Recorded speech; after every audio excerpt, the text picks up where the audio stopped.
Hello, class.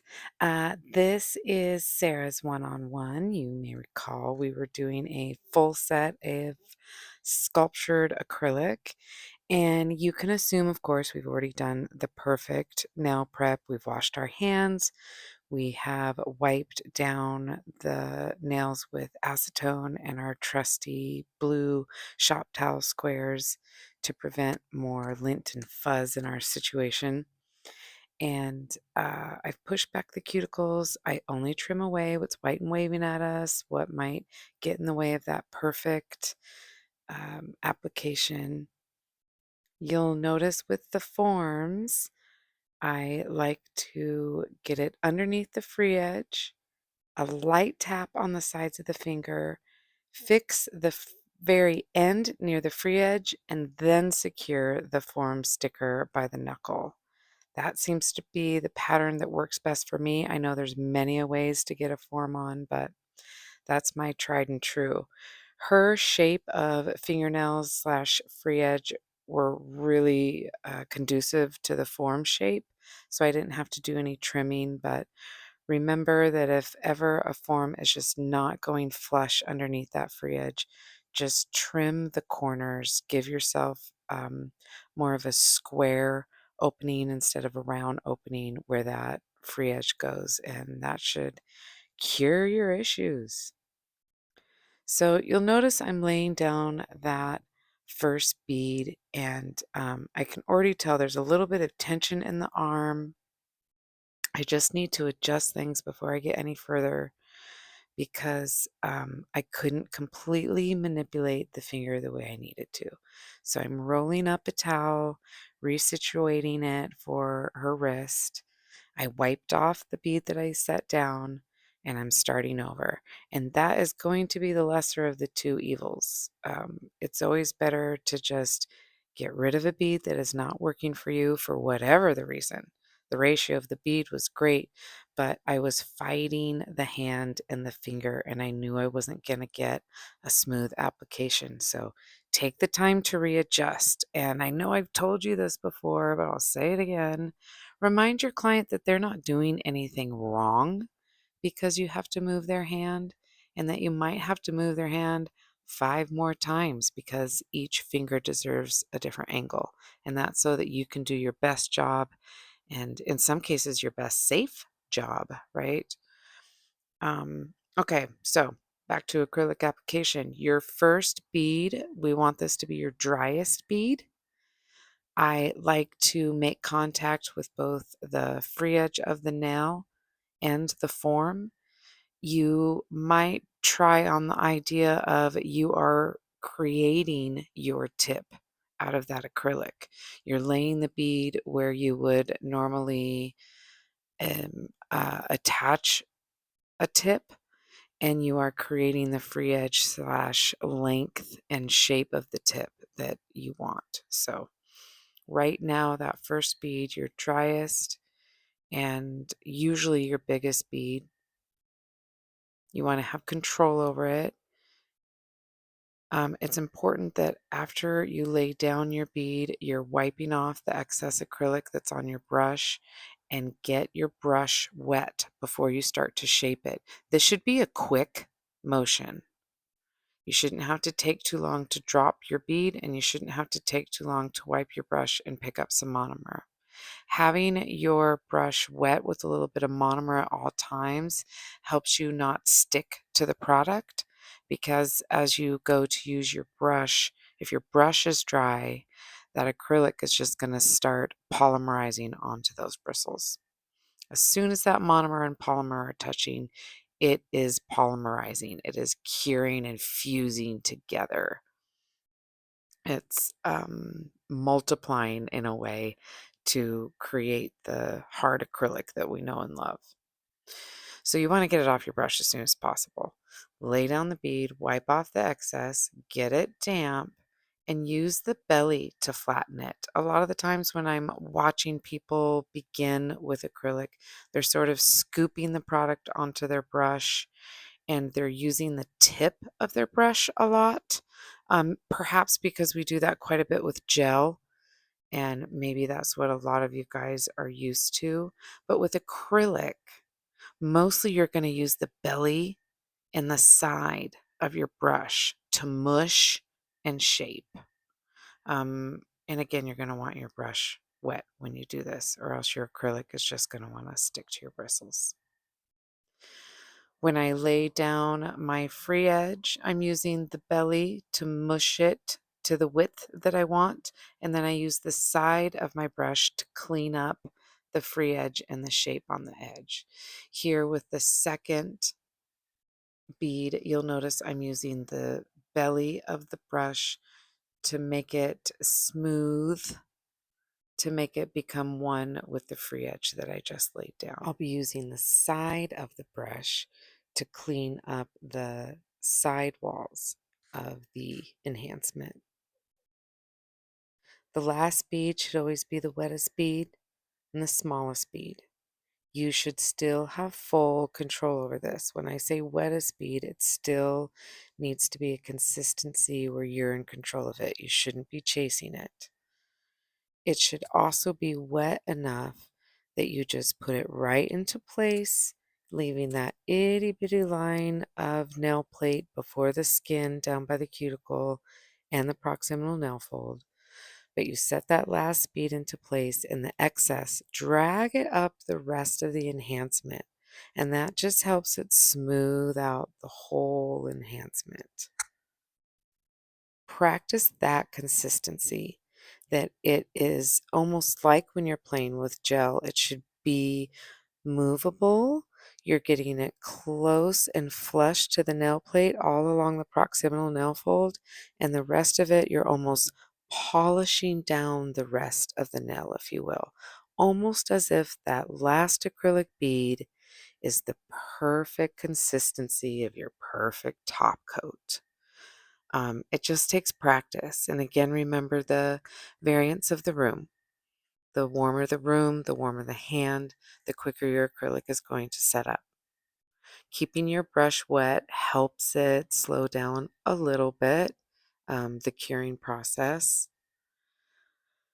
You're just going to want to monitor that. Also, let's talk brushes. The fatter the brush, the more of a belly it has, the bigger of a bead you're going to tend to pick up, and the more monomer it's going to hold in that brush. So yes, the bigger the bead, and it's going to be wetter. When you see people use the technique of a one bead system, they're probably buying a 12 or 14 or even a 16 brush. My happy place is this is a Nails by Dev number 10. It runs a little bit small for number 10 in my opinion. I tend to go for more of a 9 or an 8.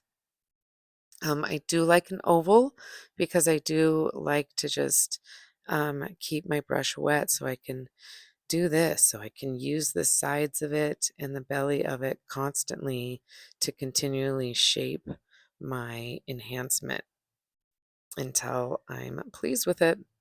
And again, friendly reminder, look down the barrel, look down the sides again and again. This is going to help save your wrists and your filing time in the future. Keep an eye on it. Keep an eye on the bulk of the side walls. Keep that flush. Yes, you want to cover that apex. Yes, we want that gradual rainbow, but beware of the bulk on the sides because that's hard to file later without tearing up a person's skin. So be flush, be purposeful with your application because it's you that's got to take it off later. And there's that fine line. It can be too thin that it cracks, and it can be too thick that it's simply too heavy and it just wants to pop off. So mastering the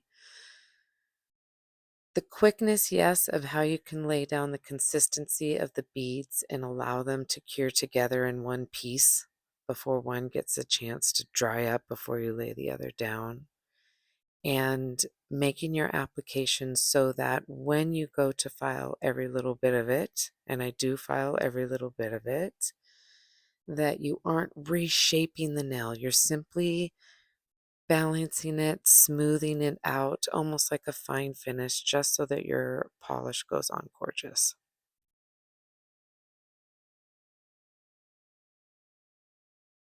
I have often favored a square brush.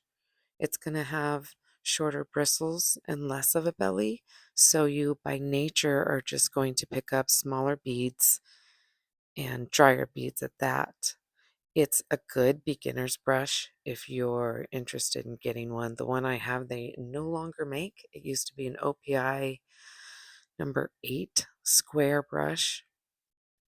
Um, if you find one, let me know. They're a good brush.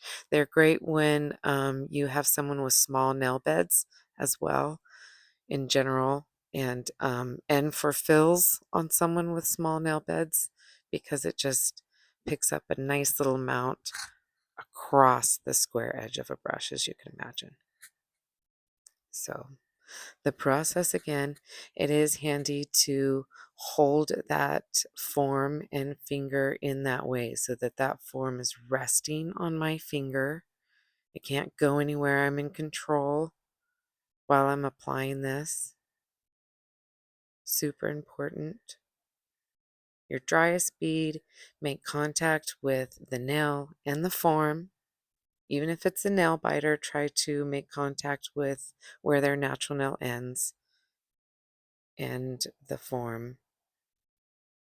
Use the belly to clean up the sides. Use the side of the brush to clean up the sides of the nail and your shape at the free edge. I like to make sure too that where I land the bead, I haven't left too much of a step in that bead. I try to smooth that out as well so that when I go to put the second bead down, you don't see that line of pigmentation. And that, again, is playing with your application time and your consistency. It'll matter when they want to wear it clear. And and in my mind, if there's that pigment demarcation, we haven't moved fast enough. We haven't let it cure in one piece as a solid piece.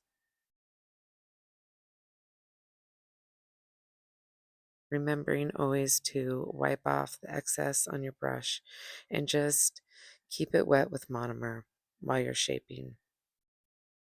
I often use the analogy that it's like the flour on the rolling pin or on your counter so that the dough doesn't stick. Your monomer is going to do that for your acrylic brush. Just keep it a little bit wet with the monomer. And you're going to find your perfect ratio. Whenever I start applying, I dunk my whole acrylic brush in there a few times and wipe it off on the blue squares a few times. I'm kind of cleaning it and priming it, if you will. Similarly, when you're working with gel and you go to pick up your gel brush, it's nice to put a little bit of the gel product you're about to work with in a cap or on a canvas, or a palette rather, and work your gel brush into it, sort of work the stiffness out until you've got a bounce back into your gel brush. It's going to make your application go a lot smoother too. So priming the brush you're about to work with matters, helps quite a lot. You'll notice the middle bead, I bring the finger up more, not completely straight down because, again, I just want to keep looking down the barrel of it and the sides and make sure that it's structurally sound and aesthetically pleasing. Third bead, wettest, and you want to move the quickest with it because it is going to be the wettest and you don't want it to bleed out into the skin. If it does, get your brush super duper duper duper wet, and that's when you would use the tip to just get out whatever acrylic you can out of those crevices as soon as possible. And a beveled orange wood stick helps too. So you'll notice that I did the forms on the first 4 fingers.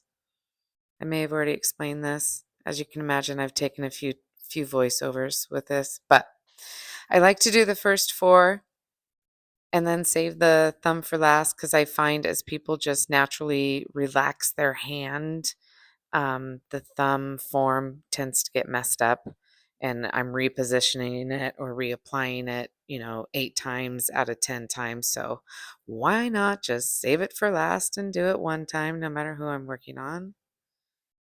Again, just barely tap the skin on the sides, fix it at the very, very free edge of the form, and then do the sticker by the knuckle. That's my tried and true. I'm making sure that it's flush and asking myself if I need to do any trimming, but really, really dunk your brush, prime it up, just because she's been sitting for a little minute. And I tend to do a little bit of a bounce and drag in the powder. You'll notice I'll tap my powder container quite often because I like it to have a smooth surface. I find if there's divots in the powder, I don't get my predicted bead, not the bead I was going for. So part of my ritual of this. Also, that little triangle there, I like my blue squares there, the monomer closest to the hand, and the powder there. If that's off, I'm off. So that seems to be my little trio.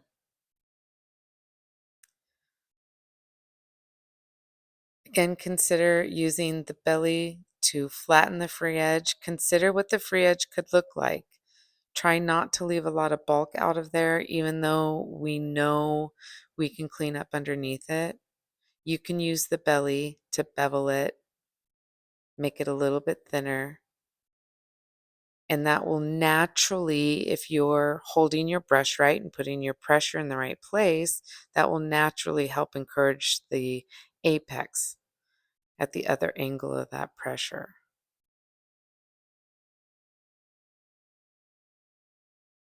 That's where I'm using the side and the tip to clean out any acrylic that might have started running into those side walls.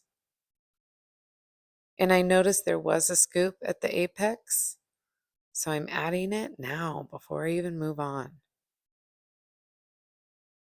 The ideal is 3 balls, but many a times it's 4 or 5 for me because I'll lay down the 3 and then as I'm looking down the barrel or sides, I'll just see a divot that needs to be smoothed out. Don't automatically just fill in a divot though. Ask yourself if when you go to file, is there more of a mountain you need to file down, or does the valley need to be filled in? We don't just want to make a big square for you to chisel away at for an hour of freshly applied product. You want to apply it in a thoughtful way so that you can just smooth it out and perfect it. You can take the excess of that and drag it over the whole nail.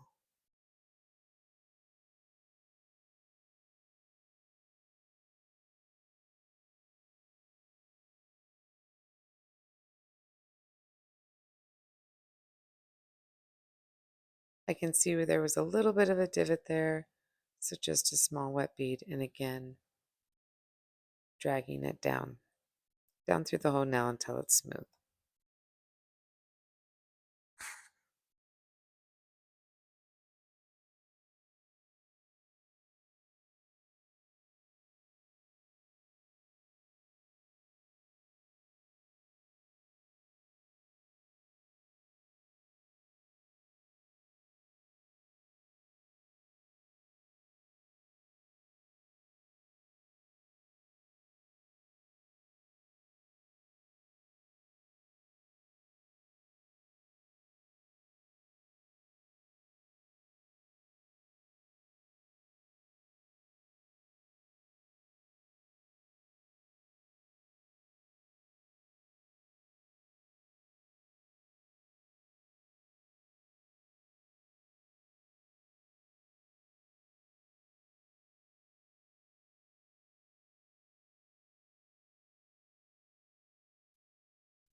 As mentioned, I still file every single little bit of that nail. If I just go in after a light buffing or what have you, it is never the finished product that I know I want to give my clients. So I still hand file. I've tried e-filing. I've tried not being as thorough after my application. I've tried just buffing, what have you. I keep coming back to just picking up a hand file and really smoothing out all along that proximal nail fold. I swear this helps keep my retention. I have more control of it when I do this. Anytime I've used my e-file, I end up just picking up my hand file. So there we have it. Brush it off, and I do swear by this with your football bit, your flame bit. It's got a few names, diamond bit. Underneath, use the tip a little bit to smooth out where there might be a ledge where that form hit the free edge, and then flip the nail over and really smooth out, thin out that C curve. It means everything. It just really does. It's going to give it such a polished look, really thin. It's going to make it be a little lighter, and it doesn't take away from the strength of the apex. If anything, it gives it more, because this is going to take away from that diving board feeling that they're going to have. Yeah, make that free edge light. Obviously, these are shorter nails, so we can do that. Use the dry brush again, and once again in real time, we're going to do a French. I already laid down Rose Quartz by Nail Thoughts. It's my favorite with Frenches right now. You can do one coat and it's almost not there, and then two coats just kind of magically covers but still looks like the sheer natural pink. I don't know what magic is in there, but I'll take it. And this white I'm using is by Cocoist.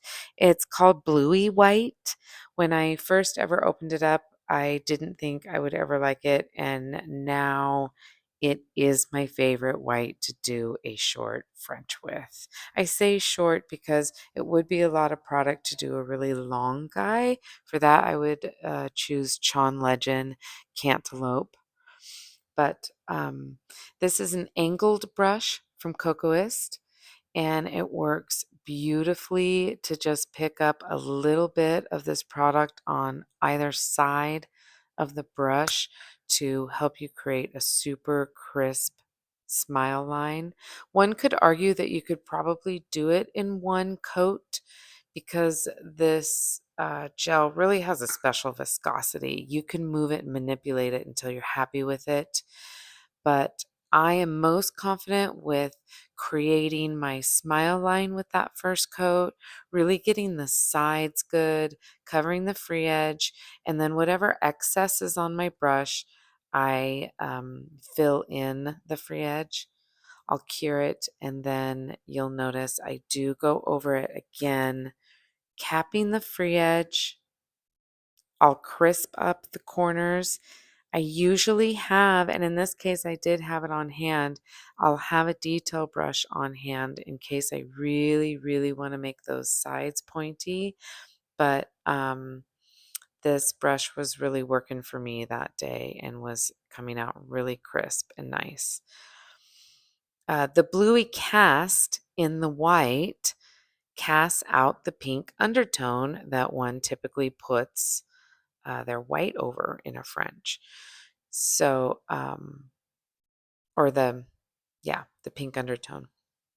So if you're using your traditional jelly pink or what have you, that bluey cast in the white cuts through it really quick. So we're not putting 3, 4 layers of a product over it to cover it up well. So you can keep it super thin, almost painfully thin. If you've got any divots in your application, this product is going to tell on you. It really does show you how much gel is in our gel polish as opposed to just mostly pigment, because that bluey white behaves a lot like a liner gel would. It's mostly pigment with a little bit of product. And yet we can move it around. I don't know. It's magic. It's magic. I love it. Just taking the time to make sure it's super duper crisp, and I do cure it 30 seconds in between. And in this instance, we're going to chrome it out. So the next item I'm going to grab is Chrome Bond from V Beauty Pure. We love her. May it never go out of stock ever. It helps all my chromes go on super smooth, whether it's a powder, a flex, even the liquid chromes. It just another little bit of magic. There's just the best products out these days. I'm taking the time to just smooth it out because, again, this product really, really tells on you. Top coat is your friend. It will smooth out some of the divots that you'll see, but you'll really see where you can work on your filing when you use this product too. Not to scare you away from it though. If you're loving your application, I tell you, this is a gorgeous French white.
And after we chromed it, of course, we got to use V Beauty Pure's top coat. I love this stuff. She's still my favorite top coat ever.